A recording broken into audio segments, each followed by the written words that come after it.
Good afternoon. It's Sunday and I'm at one of my farm plots downtown, and today is a little bit different than a normal day. We're hosting an event called One Big Table, which you can see there at my farm.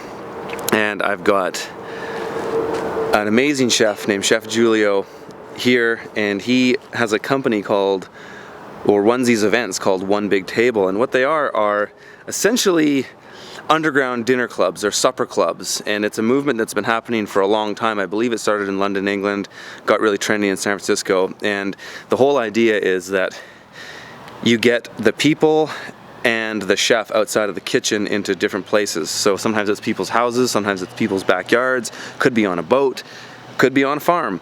The whole idea is that you've sort of decentralized the kitchen, you've decentralized the chef, and just like how I farm on land that I don't own, and I started that way, and my farm in a sense is decentralized, so is this type of event that we're having tonight. And Giulio has a interesting background in food. He started in a kitchen. That's actually how I met him 7 years ago, but now he's doing these dinners. This is how he makes his living. He's hosting dinners on farms and in people's apartments and homes. And in a way, it's kind of like a catering event, but it's very experience-based, because how often do you have dinner on an urban farm? So I'm going to sit down with Giulio and we're going to talk all about what he's doing and what we're doing tonight. That's coming up next on The Urban Farmer.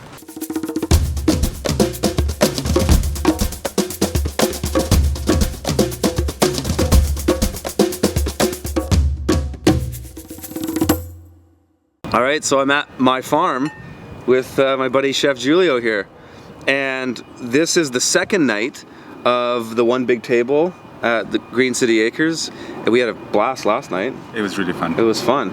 So what do we have last night? What are we having tonight? Well, we started off with some turkey and zucchini sliders. First of all, we used all the produce that you grow here on the farm, so that's what kind of inspired the menu. And we started off with some turkey and zucchini sliders with those are smoking good. Beet aioli. Then we moved to a Napoleon, so a stack of tomatoes, goat cheese, filo pastry. So good. Aged balsamic and a little bit of basil oil. Yep. And then we had some gnocchi with rabbit ragu, the patty pan squash. Yep. That was the first time I had rabbit. Cool. It was last night. It Delicious, was good. It was good. I couldn't believe it. Oh, yeah. And arugula pesto. I had 2 pounds of those 4 pounds that you got. That's right. Yeah. Right from this site, that arugula was cut.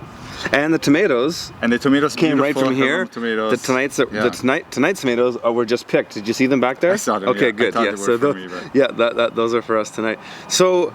How did you get into doing this? Because you used to, we first met like 7 years ago when you were working in a kitchen. I was in a restaurant. Yeah. Yeah. Well, a few things kind of inspired at the beginning, but mainly, I was kind of tired of the lifestyle of working in restaurants, the long hours, and I was looking for something a little different. And I wasn't sure what to do, but we just kind of thought, let's invite some friends over and pretend that we run a restaurant out of our home. Yeah.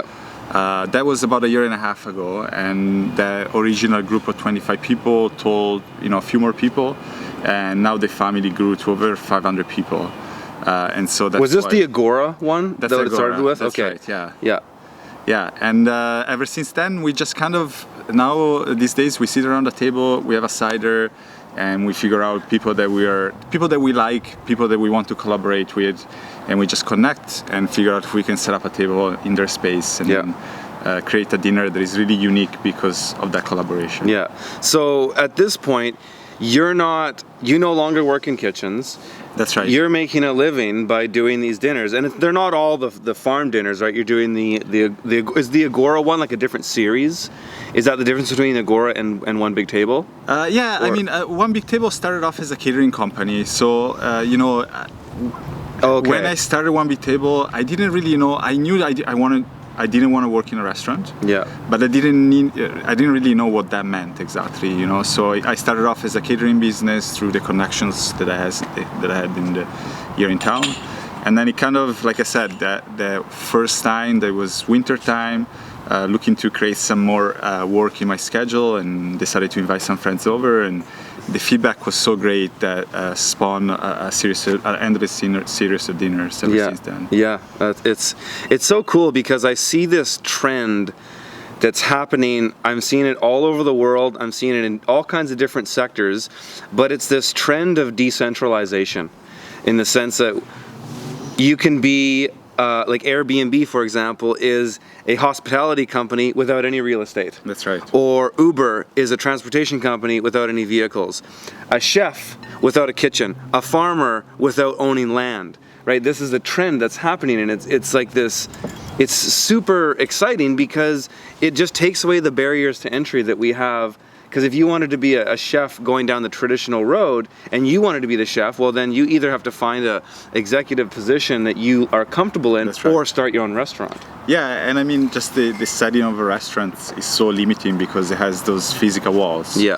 So you can come up with whichever idea you want. You know, we could invite you to come over and have a dinner, but we're still in a restaurant. Versus here we're on a farm. We get to have dinner with you, with the other farmers, and we see the produce that is grown. So there is a, you know, the whole experience behind it becomes a lot more in depth and exciting and creative. And It's totally based on a unique experience. Whereas you can go to any of the nice restaurants in town any night of the week, and you'll more or less have the same experience each time. But a person comes to this event on my farm, that's a one-time experience. That is. So there's a whole new level of value in that as well. That's really exciting. Yeah, and I mean, it's a little exclusive and it's definitely unique, right? Yeah. Because it really depends on what you're growing this week or, you know, over the summer, what you'd like to see on the menu. And people really appreciate that. And the response has been really great. Yeah, it's fun. It's fun for you. It's really fun, yeah. Because you're not grinding out the same thing day in and day out, checking into work and just going to do your prep cooking in the morning or afternoon, then coming and grinding it out at night. It's different. That's right. Every time is different. And you know, because we collaborate so closely with people like yourself and with farmers, then there is so much knowledge that we're able to take back to our made-up kitchen or wherever we're cooking. Yeah. There is really added, you know, this whole new layer to the experience for myself personally as well. Yeah. So, Giulio, what is your background in? So we met when you were working at that kitchen 7 years ago, but before that, what was your background in food, and how did you get into all this? I was born and raised in Italy, so that of course has had a pretty big impact of my relationship with food and how I relate to food. And when I was 19, I followed a woman to Canada, and that's what brought me back here. Okay. And I was amazed. I mean, Italy, of course, is you know, especially when it comes to food, is an amazing country, but it's also very traditional. Yeah. So, you know, you have the tomato and the basil, you have the scallops and the navy beans. You know, it's hard to jump outside of those traditional flavors.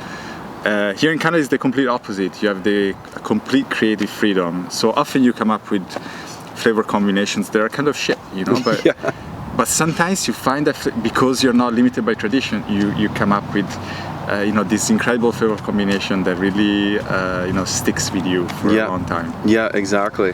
And so, you know, it was really good to have that traditional training and traditional background, but then being able to test whatever it is that I like here in Canada, especially here in British Columbia, where there is an endless amount of really quality ingredients that, you know, facilitate that process. Yeah.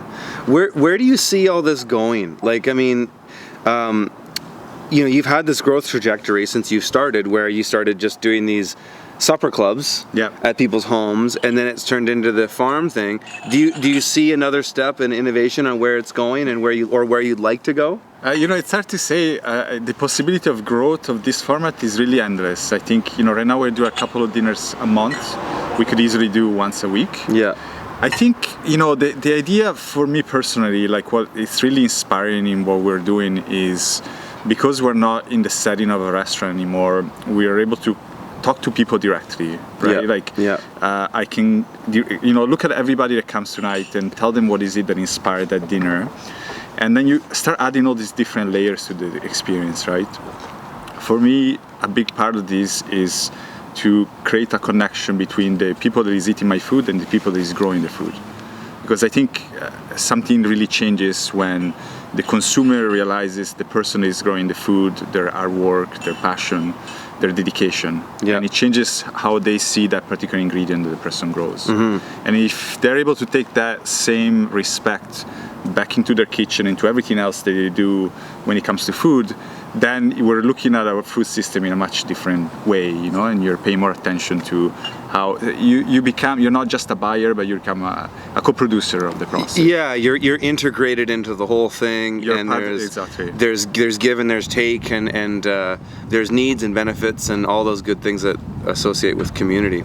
But that's where I see myself right now working, really just facilitating that communication, so that, you know, the whole farm to table movement, the whole eating local philosophy, it spills into the public. Yeah. Just like it's happening for yourself, you know, from you started off supplying restaurants and now you're moving to grocery stores. Yeah. You know, it means that, you know, restaurants played a specific role, which is to get into people's mind, you know, what's seasonal, who's growing what. Yep. But then that you know, it's still a limited market that needs to spill into the public. Exactly. And that's what's happening now. And that's what's happening literally at this moment tonight. That's right. We're having this beautiful dinner on my downtown farm, right downtown in a very awesome. public area. We're literally bringing the farm to table movement right to the people in the neighborhood. And you can't miss it. I mean, you're walking down the street, and this is you know, a pretty main street in Kelowna. Yeah. People walking by all the time. And Oh, they're yeah. like, what's happening? And you tell them what's happening. It's like, wow, you know, I love to be part of this. Exactly, You know? and that's the experience I've had. I mean, this is what, like, in my book I write about how an urban farm really can bring the farm to people. And it's the same idea here. It's because I'm farming here. I can't work at this site for more than 10 minutes without having one or two conversations with people, because people just walk by and go, hey, this is really cool. And it was funny because it's exactly what we had last night. That's right. It was just nonstop. I mean, Giulio's here cooking and plating, and then people are walking by and going, wow. And they want to be here. They want to come. Yeah. And even, you know, for the people that are sitting out at the table, of course, it's a special evening, but even for the people that are walking by and they see what's up, they start thinking about it. Yeah. And to spark that little bit of thoughts around, you know, the idea of eating and where you're eating. And it's really, you know, it really adds a lot of inspiration to what we do. It absolutely does. Okay, well, I'm really looking forward to tonight. We're going to do it again, and it's going to be awesome. Awesome. Well, there you have it. Super cool story. Super interesting concept, and I really believe, like Giulio and I were talking about, that the future of food and many things is decentralization. I'm seeing all of this stuff everywhere. Airbnb is the biggest hospitality company in the world. Uber is one of the biggest transportation companies in the world. It's about decentralization. It's about eliminating the idea that you need to have all these heavy this capital and heavy investments, like owning a restaurant or owning a big farm or owning a big house or owning a fleet of vehicles. The idea is that through communication and community and even technology to help bridge the gap between the customer and the supplier, or the chef and the eater, or the chef and the farmer, is finding different ways to bring us together without the unnecessary middleman and all the expense and risk that it takes to have all that big kind of infrastructure. So hope you guys have found that useful. If you want to see more stuff like this, please hit the subscribe button right now. And if you would like to make a donation to the show, it's much appreciated and always welcome. You can do that at theurbanfarmer.co/support. All right, thanks for watching.